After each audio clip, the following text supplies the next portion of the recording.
Thank you, Mr. Chairman, and thank you for this hearing. Congratulations, Mr. Isaacman, on being renominated to lead NASA, and Mr. Haynes on your nomination to be Assistant Secretary of Commerce. I, too, would like to welcome our colleague, Senator Britt, from a state that has a very robust aerospace community, and look forward to continuing to work with her. And I'd like to say a special welcome to two Washingtonians who are here, Bill Nye, the science guy from Washington, and Mr. Dietrich, who is Mr. Haynes' father-in-law. Great to have you here as well in support of him. Mr. Isaacman, I supported your nomination the first time you came before the committee, and I hope to do so again. I, as the chairman mentioned, hope to get you in this position before the end of the year. But there is no secret that a lot of NASA changes have been made since the last time you were before this committee, including the NASA decision to recompete for the lunar lander, the release of the president's proposed NASA budget, which calls for cutting the agency's budget by nearly a quarter in the workforce, and nearly a third of the science funding cut in half. So given all that, I'm glad you're here. I'm glad you're here to answer questions about NASA's future. And I hope that today's hearing will show that there's bipartisan agreement, strong bipartisan agreement, that we must redouble our efforts to get American astronauts back to the surface of the moon as soon as possible.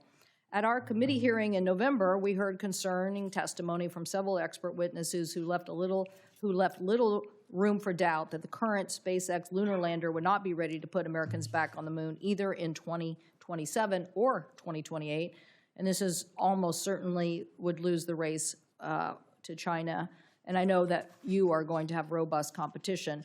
In response, the acting administrator, Duffy, reopened the contract and its competition for the lunar lander that can be ready sooner by the end of 2028. And I think this was the correct decision, and I expect you to continue executing on this plan if confirmed. To be clear, winning the race to the moon is not just about short-term token victories. It is the first step in accomplishing a very long-term presence on the lunar surface, which is strategic economically and in a national security imperative. Mr. Isaacman, I expect to hear from you today about how you will ensure we achieve these goals. NASA is also much more than just a moon exploration program. The agency leads in a number of other vital strategic missions, including aeronautic research, space technology, and of course the agency's critical science mission. NASA is one of the world's leading research and development organizations. I think that's why we have, I don't know, about 50 people waiting outside to get in this hearing room. I think they really believe you're going to get confirmed, and they all want to be first in line to talk about all these developments. NASA is one of the leading research and development organization and agency that feeds a multiple of sectors of innovation, including AI, quantum, advanced aerospace materials, and manufacturing and aviation safety. You and I have had a chance to talk about this issue as it relates to, in my home state, 1,500 companies from a robust aerospace supply chain, including 40 Artemis program suppliers, and this issue of a tech hub working on next-generation thermoplastics that is so critical to all space and aerospace manufacturing to get a high-rate piece manufacturing production. Nevertheless, as we discuss these issues, OMB Director Vaught has been working to gut NASA's budget, especially in science. Earlier this year, multiple NASA whistleblowers provided evidence showing that OMB was pushing NASA to implement the dangerous cuts requested in the president's budget for fiscal year 2026, disregarding the law and the impacts that this would leave on NASA. This is just unacceptable.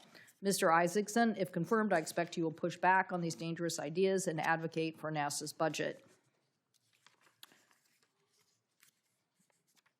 I also invite you to visit Washington State.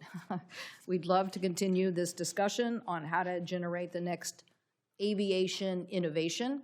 It's clear that there's a lot going on that will help us on the Moon to Mars mission, not just the 40 Artemis suppliers, but a lot of other issues in how to guarantee our satellite communication for the future and how to make sure that is secure. So thank you again for your willingness to step up to these challenges. Turning to you, Mr. Haynes, have confirmed the Assistant Secretary of Commerce, Industry, and Analysis. You will be responsible for strengthening the globe's competitiveness in U.S. industry and overseeing key trade analysis. You would lead a team charged with value-added analysis and tools to support economic policy decisions.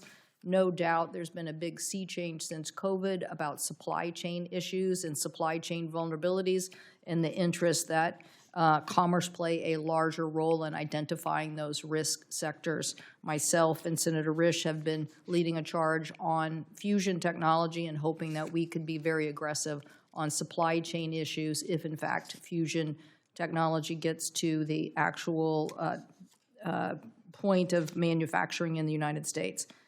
So I look forward to working with you on those supply chain issues. And I want us to continue to know that we have to reduce tariffs. In my mind, tariffs are causing Americans to be challenged on affordability issues, and I look forward to working with you and asking you questions about that agenda as well. And welcome to our colleague from Tennessee, Senator Hagerty.